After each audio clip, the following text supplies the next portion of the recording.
उपस्थित केलेला आहे। ज्ञानराधाच्या माध्यमातून खूप मोठ्या प्रमाणात छोटे छोटे जे ठेवीदार आहेत या ठेवीदारांना त्यांची फसवणूक झाली आहे। जवळपास 1100 कोटी रुपयाची फसवणूक झाली आहे। त्याच्यामुळे मोठ्या प्रमाणात छोट्या ठेवीदारांमध्ये आक्रोश देखील आहे आणि म्हणूनच जवळपास या 80 प्रॉपर्टीज ज्या आहेत त्या आयडेंटिफाय केल्या होत्या। या संदर्भातला जो एमपीआयडीचा प्रस्ताव गुन्हे शाखेने पाठवला होता तो एमपीआयडीचा प्रस्ताव शासनाने मंजूर केलेला आहे। आता त्या प्रस्तावामुळे या 80 ज्या काही प्रॉपर्टीज आपण ब्लॉक करून ठेवलेल्या आहेत त्या सगळ्या आता जप्त करता येतील आणि एमपीआयडीच्या कायद्याप्रमाणे त्याचा लिलावही करता येईल। प्राथमिक दृष्ट्या पोलिसांचं मत असं आहे की या सगळ्या प्रॉपर्टीजची जी काही किंमत आहे ही 6000 कोटी रुपये आहे। त्याच्यामुळे 1100 कोटी रुपयाचा हा सगळा जो घोटाळा येतोय याच्यातल्या ठेवीदारांना आपल्याला ते पैसे परत करता येतील। आता एमपीआयडीची मान्यता मिळाल्यामुळे अधिक वेगाने ही कारवाई निश्चितपणे या ठिकाणी करण्यात येईल। नानाभाऊ बोला। अध्यक्ष महाराज, आपल्याला लक्षात असेल अध्यक्ष महाराज, मी हा प्रश्न मागच्या काळात पहिल्या दिवशीपासून मांडतो आहे की लोकमतला आलेल्या एका बातमीच्या आधारावर राज्यामध्ये 2000च्या वर संस्था या क्रेडिट संस्था या जवळपास पतसंस्था या सगळ्या पैसा घेऊन पळून गेलेल्या आहेत अशी परिस्थिती आहे। आता ही या प्रश्नाच्या निमित्तानं आणि आपण पण होता तर आम्ही निवेदन द्यायचं की नाही जर ठरवायचं असं आपण त्या दिवशी चालता चालता बोलला तो रेकॉर्डवर नव्हता। अध्यक्ष महाराज, मला आठवतं की महाराष्ट्रामध्ये महेश मोतेवार नावाचं एक महान व्यक्ती निर्माण होऊन गेले। तर येऊ दे ना हो, काय गडबड करता बघ अध्यक्ष महाराज, ही जी मल्टी स्टेट आहे अध्यक्ष महाराज, म्हणजे केंद्र सरकार यावर प्रशासक बसले। मोतेवारच्या याच्यामध्ये आपण केंद्रातूनच बसवलेला माणूस आहे। ऑक्शन जे तुम्ही म्हणालात मगाशी प्रॉपर्टीचं याच्या हा प्रश्नच त्याला घेऊन आहेत, ते साळुंके साहेबांच्या विषयावरच येतो। अध्यक्ष महाराज, आपण तेवढे पैसे त्यांना मिळेल की नाही, ऑक्शन करायचं ते कारण त्यांचं आहे। मोतेवारांचा विषय आम्ही भविष्यात आणणारच आहोत, मी तुम्हाला आतापासून सांगतो, कारण की त्याचे सगळं आम्ही माहिती घेतली। पण अध्यक्ष महाराज, ही जी काही प्रॉपर्टी आपण जप्त केलेली आहे याच्या ठेवीदारांचे पैसे खरंच मिळतील की नाही मिळतील ही शंका आहे। आणि राज्यामध्ये या पद्धतीचं एक मोठं रॅकेट या पतसंस्थेच्या आणि मल्टीस्टेट पतसंस्थेच्या माध्यमातून सुरू झालेलं आहे, हे आपल्याला नाकारता येणार नाही। आणि म्हणून या सगळ्या व्यवस्थेसाठी कडक कायदा करून, कायदा आपल्या जवळ पण त्याची अंमलबजावणी होत नाही असं आपल्याला दिसतंय, पण या सगळ्या लोकांच्या ठेवीदारांचे पैसे आम्ही वसूल करून देऊ ही त्या ठेवीदारांच्या घामाच्या पैशाची जबाबदारी आपण घ्यावी, हा माझा स्पेसिफिक प्रश्न आहे। अध्यक्ष महोदय, महाराष्ट्रामध्ये देशातला एक कडक कायदा आपण तयार केला एमपीडीए ने, महाराष्ट्र डिपॉझिटर्स प्रोटेक्शन ऍक्ट, हा आपण कायदा तयार केला, ज्या कायद्यामुळे ठेवीदारांचं संरक्षण करणारा कायदा। या कायद्यामध्ये आपल्याला हा अधिकार मिळालेला आहे की अशा प्रकारचा गुन्हा घडल्यानंतर ठेवीदारांचे ठेवी परत करण्याच्या दृष्टीनं त्यांची संपत्ती आपल्याला जप्त करता येते। आपला अधिकारी, त्याच्यात ग्रेड सांगितलेला आहे, त्या अधिकाऱ्याला नेमून आपल्याला त्याचा लिलाव करता येतो आणि लिलाव करून आपल्याला लोकांचे पैसे परत करता येतात। म्हणूनच जो काही सन्माननीय सदस्य प्रकाशदारांनी प्रोटेक्शन ऑफ डिपॉझिटर्स ऍक्ट लावा ही जी काही मागणी केली होती तो ऍक्ट आपण लागू केलेला आहे। आता पुढची त्यातली जी काही पद्धती आहे त्या पद्धतीप्रमाणे या सगळ्या ज्या काही संपत्ती आयडेंटिफाय झालेल्या आहेत, जे आपण थांबवून ठेवलेल्या आहेत, याचं एक नोटिफिकेशन निघेल आणि ते नोटिफिकेशन निघाल्यानंतर त्या जप्त झाल्या असं समजण्यात येईल आणि या कायद्याच्या कलमानुसार आपल्याला ती विकण्याचा अधिकार मिळेल। त्याच्यामध्ये आपण एक अधिकारी नेमू आणि तो अधिकारी त्या ठिकाणी ती विकू शकेल। तुम्ही जे म्हणताय ते लिक्विडेटर जर बसवला तर तो लिक्विडेटर, पण ते केंद्र सरकारी आपल्यालाच लिक्विडेटर द्यायला सांगतं, आपलाच लिक्विडेटर त्या ठिकाणी बसतो। आता या ठिकाणी लिक्विडेटरचा विषय नाही आहे, आपल्या कायद्याच्या अनुसार आपण कारवाई केलेली आहे, त्यामुळे आपल्याला हा अधिकार त्या ठिकाणी मिळालेला आहे की अशा प्रकारे आपल्याला पुढच्या काळामध्ये त्यांच्या संपत्तीची विल्हेवाट लावून आणि त्यातनं हे जे काही डिपॉझिटर्स आहेत त्या डिपॉझिटर्सला आपण ते पैसे देऊ शकू। दुसरा एक विषय या ठिकाणी मी सांगू इच्छितो की आपण आता हा प्रयत्न केलेला आहे की जसं केंद्र सरकारने ज्या काही कोऑपरेटिव्ह बँक्स आहेत त्या बँकेच्या करता त्यांनी DICGC म्हणजे डिपॉझिटर्स इन्शुरन्स कॉर्पोरेशन तयार केलेलं आहे आणि त्यातनं 5 लाखापर्यंतच्या ज्या ठेवी आहेत त्या ठेवी संरक्षित केल्या आहेत. म्हणजे अशा प्रकारची कुठली घटना घडली की 5 लाख रुपये डायरेक्ट त्यांना 5 लाखापर्यंत पैसे परत मिळतात. आम्ही केंद्र सरकारला अशी विनंती आता करतो आहोत, राज्यामध्ये तर ज्या आपल्या राज्याच्या अंतर्गत आहेत त्या संदर्भात आपण मागे निर्णय घेतलाय आणि त्याचं आपण एक DIC-GC सोबत बोलून आणि इथे डिपॉझिटर्सचं संरक्षण करण्याकरता काय करता येईल अशा प्रकारचा आपला एक प्रयत्न आहे. पण मोठ्या प्रमाणात मल्टीस्टेट कॉपरेटिव्ह ज्या आहेत याच्याकरता आम्ही केंद्र सरकारला एक पत्र लिहितो आहोत, त्यांना एक विनंती करतो आहोत की जसं त्यांनी कॉपरेटिव्ह बँकेच्या खातेदारांना 5 लाखापर्यंत विम्याचं संरक्षण दिलेलं आहे तसंच मल्टीस्टेट कॉपरेटिव्ह सोसायटीचे जे खातेदार आहेत यांनाही त्यांनी संरक्षण द्यावं. ते सोसायटी म्हणजे पतसंस्थाच आहे, मल्टीस्टेट कॉपरेटिव्ह सोसायटी म्हणजे पतसंस्था, या पतसंस्थांना तसं संरक्षण द्यावं अशा प्रकारची विनंती केंद्र सरकारला आपण करतो. लोणीकर साहेब घेतो. बोला. माननीय मुख्यमंत्री देवेंद्र फडणवीस साहेबांनी सविस्तर उत्तर दिलेलं आहे. माननीय अध्यक्ष महोदय, गृहमंत्री आणि मुख्यमंत्री यांना माझी विनंती आहे की या मल्टीस्टेट ज्ञानराजा सोसायटीमध्ये 6 लाख लोकांनी ठेवी ठेवलेल्या आहेत. 23% व्याजदर देणार आणि म्हणून पहिल्यांदा मी मुख्यमंत्री महोदयांचं अभिनंदन याच्यामुळे करतो की मागच्या अधिवेशनात ही लक्षवेधी आली, मुख्यमंत्री महोदयांनी कारवाई केली, हे संचालक मंडळ जेलमध्ये आहे त्यांच्यावर कारवाई झाली, त्यांना जन्मठेपेची शिक्षा होईल, फाशीची शिक्षा होईल, काय व्हायचं तर होईल. पण मुख्यमंत्री महोदयांना माझी विनंती आहे की ज्या गरीब लोकांनी, शेतकऱ्यांनी, कष्टकऱ्यांनी मुलीच्या लग्नासाठी पैसे ठेवले, सोनं गहाण ठेवलं, मुलांच्या शिक्षणासाठी पैसे ठेवले, आई वडिलांच्या दवाखान्यासाठी बचत केली, अशा 6 लाख लोकांची फसवणूक केलेली आहे. यांची जी प्रॉपर्टी जप्त केलेली आहे ही तात्काळ लिलाव करून कायद्याच्या चौकटीत माननीय मुख्यमंत्री महोदयांनी जे छोटे खातेदार आहेत, गरीब आहेत, विधवा महिला आहेत, शेतकरी आहेत, या सर्व लोकांचे पैसे देण्यासाठी माननीय मुख्यमंत्री महोदयांनी पुढाकार घेतलेलाच आहे आणि आम्हाला आशा आहे की महाराष्ट्रातल्या 6 लाख लोकांना माननीय मुख्यमंत्री देवेंद्र फडणवीस साहेब न्याय देतील. नक्की न्याय देण्यात येईल. आणि या निमित्ताने मी एवढंच सांगू इच्छितो की आता राज्य सरकारने एक फायनान्शियल इंटेलिजन्स युनिट देखील सुरू करण्याचा निर्णय घेतलेला आहे. कारण गुन्हा घडून गेल्यानंतर आपण त्याचा पाठपुरावा करतो, पण फायनान्शियल इंटेलिजन्स युनिटचं काम हे असेल की कुठल्याही स्कीममध्ये वाजवीपेक्षा जास्त व्याज जर दिलं जात असेल, समजा बँकेचं व्याज 9% आहे तर कोणी 10% दिलं चालेल, 11 झालेल, पण कोणी 15% देत असेल तर याचा अर्थ तो काही स्वतःच्या खिशातनं पैसे देऊ शकत नाही. ह्या सगळ्या ज्या पॉन्झी स्कीम्स आहेत, ज्या सोसायट्या गेलेल्या आहेत, याच्यामध्ये आपण बघितलं तर 2च प्रकारच्या गोष्टी दिसतात. एक तर संचालकांनी स्वतः मोठी कर्ज घेऊन त्या डुबवलेल्या आहेत किंवा अशा प्रकारे खूप जास्त आम्ही व्याज दर देतो असं सांगून त्या ठिकाणी लोकांचे डिपॉझिट्स घेतल्यात आणि त्यातनं लोकांना फसवणूक केलेली आहे.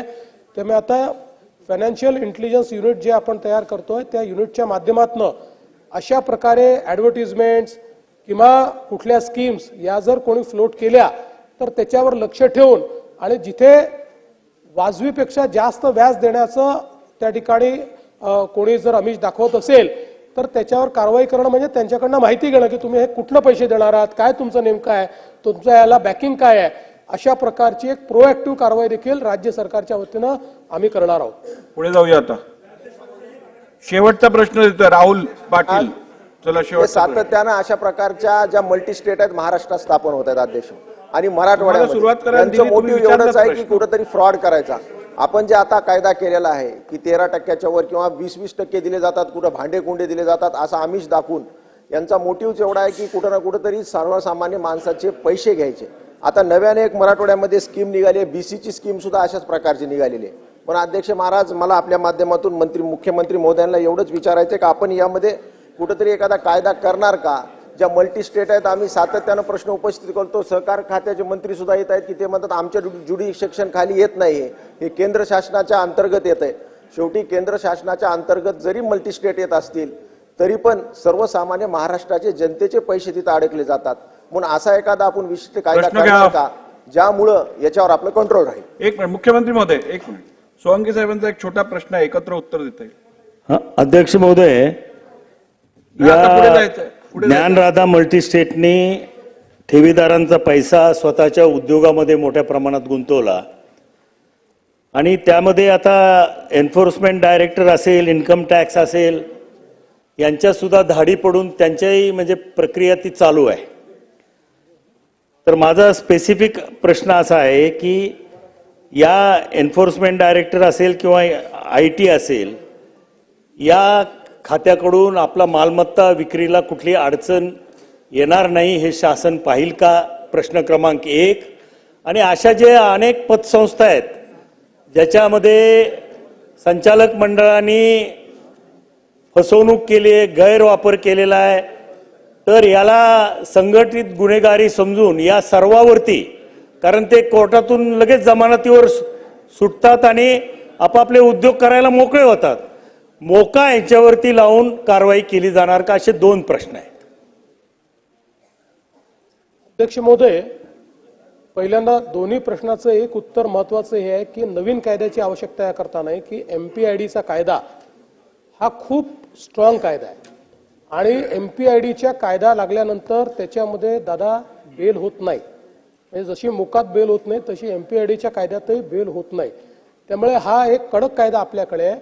मुळात प्रश्न एवढाच आहे की समजा मल्टीस्टेट जरी असली, मल्टीस्टेटचं सहकार म्हणून रेग्युलेशन जे आहे ते केंद्र सरकारकडे असेल, पण कायदा आणि सुव्यवस्थेचं रेग्युलेशन आपल्याकडेच आहे. म्हणूनच ही मल्टीस्टेट असून देखील आपण याच्यावर MPID जो आपला कायदा आहे, प्रोटेक्शन ऑफ इन्व्हेस्टर्स ऍक्ट, तो आपण या ठिकाणी लागू करतो आहोत.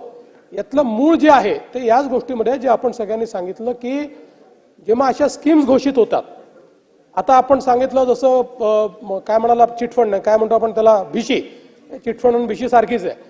आता माझी तर या सभागृहाच्या माध्यमातनं राज्यातल्या तमाम नागरिकांना ही विनंती आहे की कुठल्याही प्रकारच्या जास्त व्याजदराच्या आमिषाला बळी पडू नका. जास्त व्याजदर म्हणजे कुठेतरी तुमची फसवणूक आहे. कुठल्याही अशा प्रकारचं आमिष जर कोणी दाखवलं तर पहिले पूर्ण त्याची चौकशी करा आणि त्यानंतरच त्याच्यामध्ये पैसे गुंतवा. कोणी आपल्या खिशातनं पैसे देऊ शकत नाही आणि कोणाहीकडे अशा प्रकारचा जादूचा चिराग नाही की तो 14%, 15%, 17%, 20% हे पैसे देऊ शकेल. म्हणून यापासून सावध राहिलं पाहिजे. हे चिटफंड असतील, भिशी असतील, या सगळ्यापासून राज्यातल्या जनतेने सावध राहावं. ज्या गोष्टी आपल्या फ्रेमवर्कच्या खाली आहेत त्या गोष्टींवरच त्यांनी विश्वास ठेवला पाहिजे, असं मी आव्हान देखील करतो. आणि निश्चितपणे सभागृहाची जी मानसिकता आहे त्यानुसार एक प्रोएक्टिव्ह भूमिका घेऊन याच्यामध्ये आपल्याला हे फ्रॉड्स कसे थांबवता येतील याचा प्रयत्न आपण निश्चितपणे करू. प्रश्न क्रमांक 6. प्रश्न क्रमांक 6, 4679. अध्यक्ष महोदय, छापल्याप्रमाणे. सन्माननीय अध्यक्ष महोदय, पंढरपूर ही त्या ठिकाणी अध्यात्म नगरी आहे आणि अख्खं महाराष्ट्र त्या ठिकाणी वारकरी संप्रदाय तिथे येतोय. आणि 13 मार्च 2025 सकाळ पेपरची बातमी आहे की नदीपात्रामध्ये किडे आळ्या त्या ठिकाणी झालेल्या आहेत आणि नदीपात्र एकदम त्या ठिकाणी प्रदूषित आहे आणि तिथं जर त्या ठिकाणी आंघोळ केली तर GBS सारखे आजार होण्याची शक्यता आहे. आणि मग सरकारने उत्तरामध्ये त्या ठिकाणी स्पेसिफिक दिलंय की 34,65,00,000 रुपयाची यंत्रणा तिथं बसवली आहे. परंतु ज्या पद्धतीनं जानेवारीमध्ये ह्या फ्लोटिंग बोटी बसवल्यात, भारतातली पहिली टेक्नॉलॉजी आहे, पण ती कुचकामी ठरली आहे का? आणि माझा स्पेसिफिक प्रश्न असा आहे, हे आपण पंढरपूर पुरतं करतोय, परंतु पिंपरी चिंचवड असेल, पुणे महानगरपालिका असेल, हे सगळं घाणपाणी उजनी धरणात येतं आणि तेच घाण पाणी आपल्यापाशी येतं. त्याच्यामुळं ह्या पाण्याचा TDS 3,000पेक्षा जास्त मंत्री महोदय आहे आणि पिण्यायोग्य नाही. ह्या पंढरपूरच्या खाली पंढरपूरचं पूर्ण घाण पाणी नदीपात्रात मिसळतं, त्यात आंघोळ केली जाते आणि त्याच्या खालचं पहिलं गाव म्हणजे माझं स्वतःचं गाव आहे देगाव आणि आम्हाला पाण्याची पुरवठ्याची योजना आहे ती या नदीच्या पात्राच्या कडेला विहीर पाडली आहे आणि त्याच्यातून सोर्स आहे. त्यामुळं आमच्या गावात आजारी पडण्याचं प्रमाण खूप मोठं आहे. आणि त्याच्या माझा प्रश्न असा आहे की उजनी धरणातून येणारं घाणपाणी, उजनी धरणाला जे मिसळणारं पिंपरी चिंचवड पुणे हे घाणपाण्यावरती प्रक्रिया होणार का? आणि त्याच्यावर येणारं पाणी जे पंढरपूरचं पाणी आणि उजनी धरणात येणाऱ्याची गुणवत्ता तपासली आहे का? आणि पंढरपूरमध्ये जी आता नगरपालिकेनं त्या ठिकाणी यंत्रणा बसवली आहे ती कुचकामी झालेली आहे. तिथं सातत्यानं गणेश अंकुशराव म्हणून एक सामाजिक कार्यकर्ता हा प्रश्न घ्या.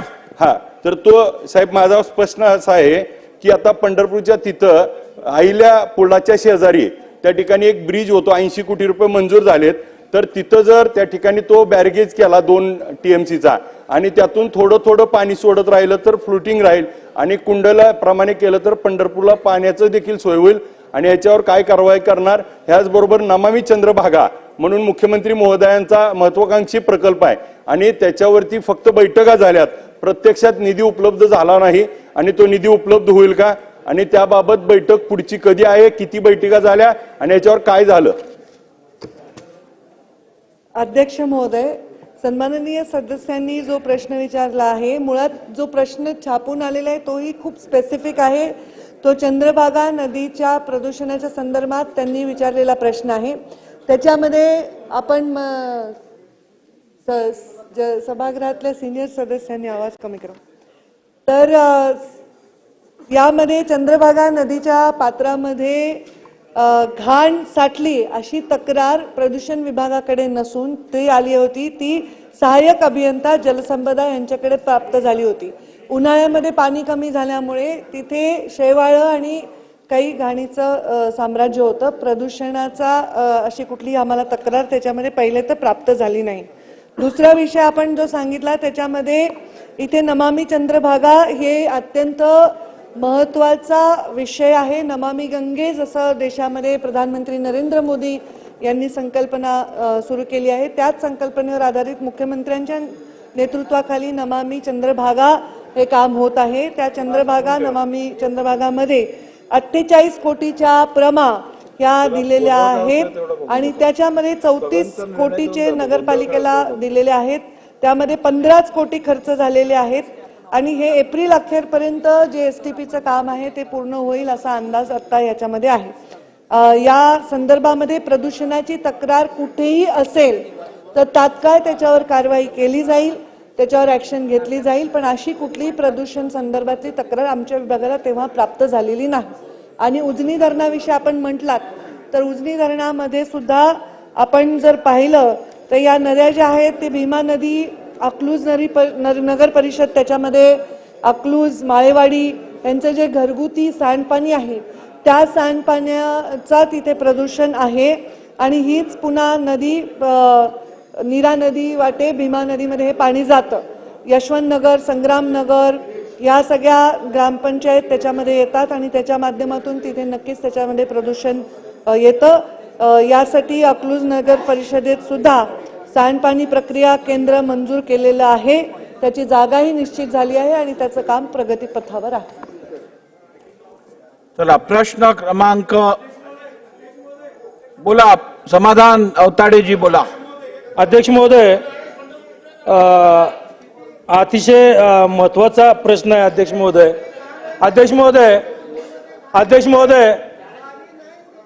महोदय, विषय माझ्या मतदारसंघातला पंढरपूर शहरामधला आहे. अध्यक्ष महोदय, दक्षिणची काशी म्हणून पंढरपूरला आज आपण संबोधलं जातंय. तर अध्यक्ष महोदय, आज या चंद्रभागेवरून त्या ठिकाणी पंढरपूर तालुका असेल, मंगळवेढा तालुका असेल, सांगोल तालुका असेल, सोलापूर शहर असेल, या ठिकाणी प्रत्येक या पिण्याच्या पाण्यासाठी प्रादेशिक योजना या प्रमुख शहराच्या आणि तालुक्यातील बऱ्याचशा गावांच्या या नदीवरती या योजना बऱ्याचशा आहेत. आणि अध्यक्ष महोदय, ह्या योजना अशा आतापर्यंत म्हणजे अध्यक्ष महोदय लाखो भाविक पंढरपूरमध्ये येतात आणि लाखो भाविक विचारतो एक महत्वाचा प्रश्न आहे. अध्यक्ष महोदय, लाखो भाविक या निमित्तानं येतात. अध्यक्ष महोदय, या सगळ्या तालुक्यांचा आणि सोलापूर शहराचा सुद्धा सगळ्या नागरिकांच्या आरोग्याच्या धोक्याची घंटा वाजण्याचा हा प्रश्न निर्माण झालेला आहे. अध्यक्ष महोदय चंद्रभागा नदी अध्यक्ष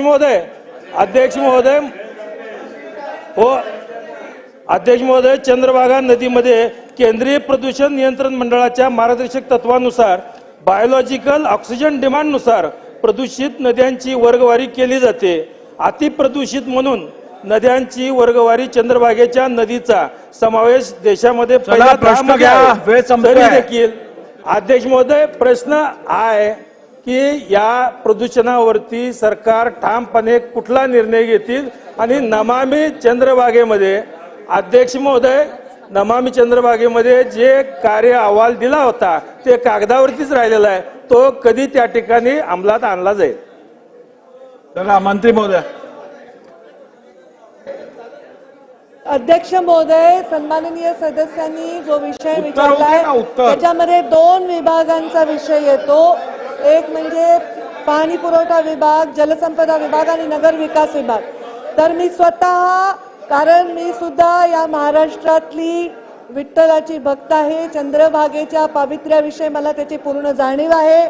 मी अधिवेशन झाल्यानंतर लवकरात लवकर स्वतः पंढरपूरला भेट देणार आहे. तिथे जाऊन साईटवर नमामि चंद्रभागेचा पूर्ण रिव्ह्यू घेणार आहे, त्याचं ऑडिट करणार आहे. संबंधित विभागांना, जे पाणी पुरवठा विभाग आहे, जलसंपदा विभाग आहे आणि नगर विकास विभाग आहे, यांना सुद्धा त्याच्यामध्ये त्यांच्या अधिकाऱ्यांना बोलवणार आहे. बोला. जानेवारी महिन्यामध्ये फ्लोटिंग बोट बसवले आहेत. 34 कोटी रुपये खर्च केलाय. सेवर टेक्नॉलॉजी वापरली आहे आणि 13 मार्चला पाण्यात आले आहेत. चला राजू खरेजी तुम्ही पण विचारा. बसा, बाकीच्यांनी बसा. अध्यक्ष महोदय लवकर पंढरपूर ही प्रश्न आध्यात्मिक राजधानी आहे आणि पंढरपूरच्या चंद्रभागेमध्ये पंढरपूर नगरपालिकेचं सांडपाणी एवढं मोठ्या प्रमाणात येते. माननीय एकनाथजी शिंदे साहेब इथं आहेत. देवेंद्र भाऊ आपण इथं आहात. आपण 14ला मुख्यमंत्री झाला होता. आपण खूप पंढरपूरच्या विकासासाठी प्रयत्न केले, निधी दिला, परंतु पंढरपूरच्या नगरपालिकेने गेल्या 10 वर्षामध्ये सांडपाणी नेहमी प्रश्नोत्तराचा तास पंढरपूरला संपलेला आहे. संपला आता. चला मुख्यमंत्री महोदय.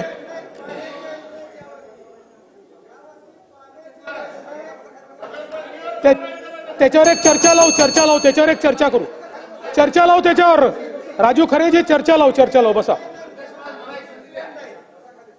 अध्यक्ष महोदय, दिनांक 17 मार्च 2025 रोजी नागपूर शहरात घडलेल्या घटनेच्या अनुषंगाने या ठिकाणी मी सभागृहात निवेदन करतोय.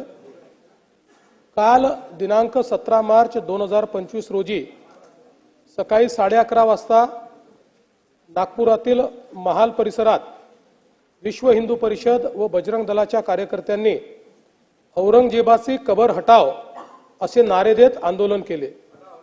हे आंदोलन करताना त्यांनी गवताच्या पेंड्या असलेली प्रतिकात्मक कबर त्या ठिकाणी जाळली. यानंतर गणेशपेठ पोलिसांनी आंदोलकांवर अपराध क्रमांक 114/2025 नुसार भारतीय न्याय संहिता 299, 37(1) व 3 सह 135 महाराष्ट्र पोलीस कायदा अन्वये गुन्हा दाखल केला. दुपारी 3:09 हा गुन्हा दाखल झाला. यानंतर सायंकाळी एक अफवा अशी पसरवली गेली की सकाळच्या आंदोलनात जी प्रतिकात्मक कबर जाळली त्याच्या कापडावर धार्मिक मजकूर होता. अत्तरोळमधील नमाज आटोपून 200 ते 250 चा जमाव हा त्या ठिकाणी तयार झाला आणि नारे देऊ लागला. याच लोकांनी आग लावून टाकू असे हिंसक बोलणे प्रारंभ केल्याने पोलिसांनी त्या ठिकाणी बळाचा वापर केला.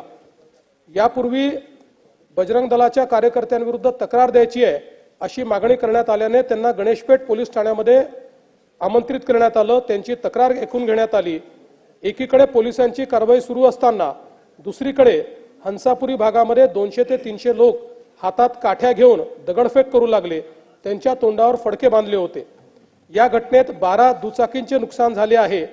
या घटनेमध्ये काही लोकांवर घातक शस्त्राने हल्ला करण्यात आलेला आहे. तिसरी घटना भालदारपुरा भागात सायंकाळी 7:30 वाजता झाली. 80 ते 100 लोकांचा जमाव तिथे होता. तिथे त्यांनी पोलिसांवर हल्ला केला. त्यामुळे अश्रुधूर व सौम्य बळाचा वापर करावा लागला.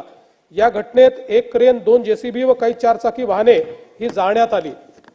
या संपूर्ण घटनेमध्ये 33 पोलीस जखमी झाले आहेत, ज्यामध्ये 3 उपायुक्त दर्जाचे पोलीस आहेत. त्यातल्या एका पोलीस उपायुक्तावर कुऱ्हाडीने त्या ठिकाणी हल्ला करण्यात आलेला आहे. एकूण 5 नागरिक जखमी झालेले आहेत. 3घांना उपचार करून सोडले आहेत. 2 रुग्णालयात आहेत, यातला एक आयसीयूत आहे. एकूण 3 गुन्हे गणेशपेठ पोलीस ठाण्यात दाखल झाले आहेत. तहसील पोलीस ठाण्यात 2 गुन्हे दाखल करण्याची प्रक्रिया सुरू आहे. असे एकूण 5 गुन्हे आहेत. 11 पोलीस ठाण्याच्या हद्दीत संचारबंदी लागू करण्यात आलेली आहे. एंट्री पॉइंटवर नाकाबंदी यात तहसील, कोतवाली, गणेशपेठ, पाचपावली, लकडगंज, शांतीनगर, सक्करदरा, नंदनवन, इमामवाडा, यशोधरानगर, कपिलनगर या ठाण्यांचा समावेश आहे. SRPFच्या 5 तुकड्या या ठिकाणी तैनात करण्यात आलेल्या आहेत. राज्याच्या पोलीस महासंचालकांनी सर्व CP, SP यांची VC घेऊन राज्यभर कायदा आणि सुव्यवस्था राखण्याचे निर्देश दिलेले आहेत. अध्यक्ष महोदय, एकूणच याच्यामध्ये जर आपण बघितलं तर सकाळची एक घटना घडल्यानंतर मध्यंतरीच्या काळामध्ये पूर्णपणे शांतता होती, पण त्यानंतर मात्र संध्याकाळी काही लोकांनी जाणीवपूर्वक अशा प्रकारचा हल्ला केल्याचं या ठिकाणी लक्षात येत आहे. याचं कारण जवळपास एक ट्रॉली भरून त्या ठिकाणी दगड मिळालेले आहेत आणि काही लोकांनी जमा करून ठेवलेले दगड, वरती जमा करून ठेवलेले दगड हे आपल्याला पाहायला मिळाले. शस्त्र देखील मोठ्या प्रमाणात त्या ठिकाणी होते. ते शस्त्र जप्त करण्यात आलेले आहेत. वाहनांची जाळपोळ त्या ठिकाणी झालेली आहे आणि ठरवून काही ठराविक घरांना, काही ठराविक आस्थापनांना त्या ठिकाणी लक्ष करण्यात आलेलं आहे. 3 DCP लेवलचे लोक या ठिकाणी जखमी झालेले आहेत आणि जसं मी सांगितलं की यातल्या एका DCPवर तर थेट कुऱ्हाडी वार हा त्या ठिकाणी करण्यात आलेला आहे. त्यामुळे निश्चितपणे याच्यामध्ये काही ना काही एक प्रकारे काही लोकांचा सुनियोजित पॅटर्न हा देखील त्या ठिकाणी दिसतो आहे. अशा लोकांना त्या ठिकाणी त्यांच्यावर कारवाई ही केलीच जाईल. कुठल्याही परिस्थितीमध्ये कायदा आणि सुव्यवस्था हाती घेण्याची कोणालाही परवानगी या ठिकाणी देण्यात येणार नाही. आणि मी एक गोष्ट स्पष्टपणे सांगतो, पोलिसांवर ज्यांनी हल्ला केला असेल त्यांना काय झालं तरी सोडलं जाणार नाही. पोलिसांवरचा हल्ला सहन केला जाणार नाही. पोलीस शांतता प्रस्थापित करत होते, अशा वेळी पोलिसांवर केलेला हल्ला अतिशय चुकीचा आहे. अध्यक्ष महोदय, खरं म्हणजे महाराष्ट्रामध्ये कायदा आणि सुव्यवस्था राखणं, शांतता राखणं आपल्या सगळ्यांची जबाबदारी आहे. मी नागपुरातली जनता असेल, महाराष्ट्रातली जनता असेल, या सर्व जनतेला ही विनंती करू इच्छितो की सर्व समाजांचे धार्मिक सण हे या कालावधीमध्ये चाललेले आहेत. अशा या सगळ्या परिस्थितीमध्ये सगळ्यांनी संयम ठेवला पाहिजे. कोणीही संयम सोडू नये. आपल्याला कायदा आणि सुव्यवस्था आणि शांतता कशी राखता येईल, एकमेकाच्या प्रति आदरभाव कसा राखता येईल, अशा प्रकारचा प्रयत्न हा सर्वांनी करावा, अशा प्रकारची या निमित्ताने मी अपील करतो. खरं म्हणजे आज महाराष्ट्रामध्ये विशेषतः, म्हणजे मी कुठल्या सिनेमाला दोष देत नाहीये, खरं म्हणजे छावा या चित्रपटाने छत्रपती संभाजी महाराजांचा खरा इतिहास आपल्या समोर आणला. पण त्यानंतर राज्यामध्ये लोकांच्या भावना देखील खूप मोठ्या प्रमाणात त्या ठिकाणी एक प्रकारे प्रज्वलित झालेल्या आहेत. औरंगजेबाबद्दलचा जो काही राग आहे तो रागही खूप मोठ्या प्रमाणात त्या ठिकाणी बाहेर येतोय. या सगळ्या गोष्टी आपल्या ठिकाणी असल्या तरी मला असं वाटतं की महाराष्ट्रात कायदा आणि सुव्यवस्था राखणं हे अत्यंत महत्त्वाचं आहे. त्यामुळे सर्वांनी संयम बाळगला पाहिजे. महाराष्ट्र एक प्रगतिशील राज्य आहे. या राज्यामध्ये मोठ्या प्रमाणात इन्व्हेस्टमेंट येत आहे. या ठिकाणची कायदा सुव्यवस्था, इथली सगळी जी काही सामाजिक घडी आहे ही जर योग्य प्रकारे राहिली तर मला असं वाटतं की आज ज्या प्रगतीकडे आपण चाललोय त्या दिशेने जाण्यास आपल्याला अधिक मदत होईल. आणि म्हणून निश्चितपणे कायदा आणि सुव्यवस्था राखण्याकरता, शांतता राखण्याकरता मी आव्हान करतो. आणि त्यासोबत ही देखील चेतावणी देतो की कोणीही या ठिकाणी जर दंगा करण्याचा प्रयत्न केला, त्याचा जात धर्म न पाहता त्याच्यावर कारवाई केली जाईल. आणि पोलिसांवर जर कोणी हल्ला केला तर त्यांना सोडलं जाणार नाही. त्यांच्यावर कडक कारवाई ही केली जाईल, हे देखील या निमित्ताने मी सांगतो.